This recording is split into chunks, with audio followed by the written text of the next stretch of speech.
ভূমি পূজন অনুষ্ঠানের প্রধান অতিথি আমাদের বিধায়ক মহোদয়,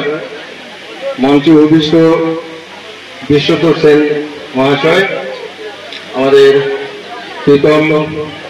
আমাদের সবার পরিচিত বাবুদা এবং আমাদের এই ওয়ার্ডের কমিশনার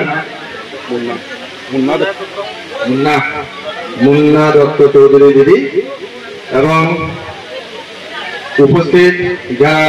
এখানে আছেন আমার সহকর্মীবৃন্দ এবং বিভিন্ন পদাধিকারী যারা এখানে উপস্থিত আছেন এবং আমার প্রিয় ছাত্রছাত্রীরা, আমরা আজকে এখানে উপস্থিত হয়েছি। আমাদের আজকে একটা খুশির দিন, কারণ আমরা রামকৃষ্ণনগর মহাবিদ্যালয়ের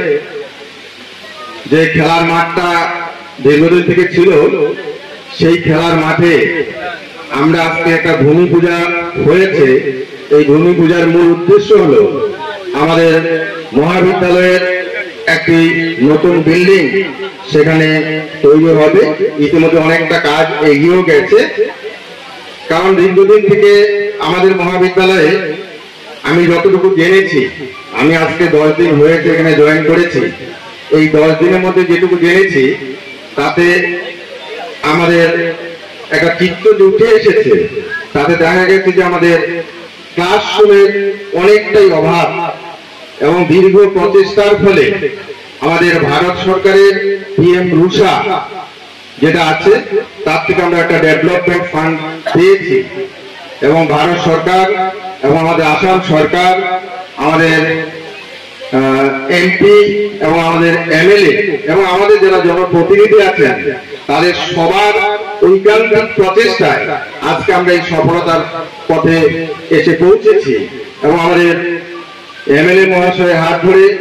তার শুভ উদ্বোধন এবং ভূমি পূজা আজকে হয়েছে। আমরা আমাদের মহাবিদ্যালয়ের পক্ষ থেকে আমাদের আন্তরিকভাবে আমাদের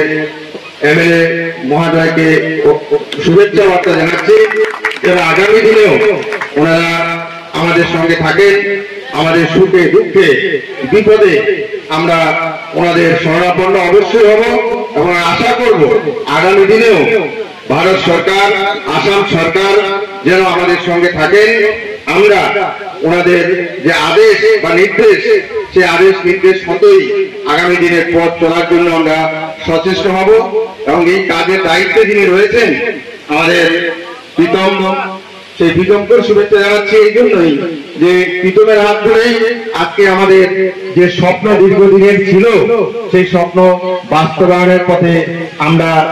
পদক্ষেপ নিয়েছি। আগামী দিনে প্রীতমের হাত ধরে আমাদের সেই নতুন স্বপ্নের ক্লাসরুম, একাডেমিক বিল্ডিং তার পূর্ণতা লাভ করবে এবং সঙ্গে যারা আমাদের রয়েছেন, আমাদের মিউনিসিপ্যালিটি বোর্ডের যে সদস্যরা,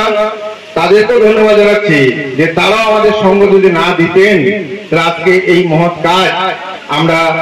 সফলতার পথে পা বাড়াতে পারতাম না। ফলে আমি সর্বোত্তভাবে আমাদের কেন্দ্রীয় সরকার, আসাম সরকার, আমাদের সাংসদ, বিধায়ক, আমাদের জনপ্রতিনিধি যারা আছেন তাদের কাছে আমরা আবেদন রাখবো যে এই সময় ওনারা যেভাবে আমাদের সঙ্গ দিয়েছেন আগামী দিনেও যেন ওনারা আমাদের সঙ্গে থাকেন। এই প্রত্যাশা দেখে আমি আমার ক্ষুদ্র বক্তব্য এখানেই শেষ করছি।